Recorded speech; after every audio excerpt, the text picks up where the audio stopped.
रंगणी साहिर सब बयोज्येष्ठ जी भाई ना से उपस्थित अच्छा पुरातन सभ्य प्रतीक आगे जाए सीतार आपण को भल पंडा केते वर्ष आज्ञा ये अनुष्ठान से जो रामलीला होता आपण अमल बर्तमान रामलीला हो दुटा भितर कौन तफात दे भल पिला सब अच्छा आपण गाँव आदिवासी हिसाब से जो आजिकल देखा युवपीढ़ी मैंने गाँव अनुष्ठान आज्ञा बुड़ी देवाक बसुन केतटा गाँव लोक को आज्ञा बुड़ी गलानी किंतु कोचेरी रंगणी साही आज पर्यटन बजाय रखी चली भगवान चलो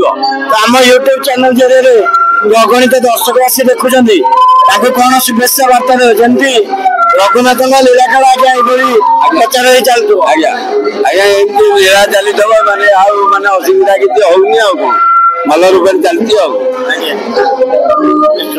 तो आज्ञा 6 दिन धरी आज्ञा समस्त व्रती रामलीला चलता 6 दिन है व्रती कई घर को जाऊना अभिषेक भोजन भगत खाई आज्ञा तो काली को आज्ञा सब सरी जहाँ कम जी मन को केते आज्ञा कष्ट आज्ञा आज्ञा जे कष्ट पाऊना आहरी कष्ट हम ना जे पर्यंत ये अनुष्ठान चली माने भल रूप जागेश्वरी भाव बहुत बहुत धन्यवाद जय सीताराम।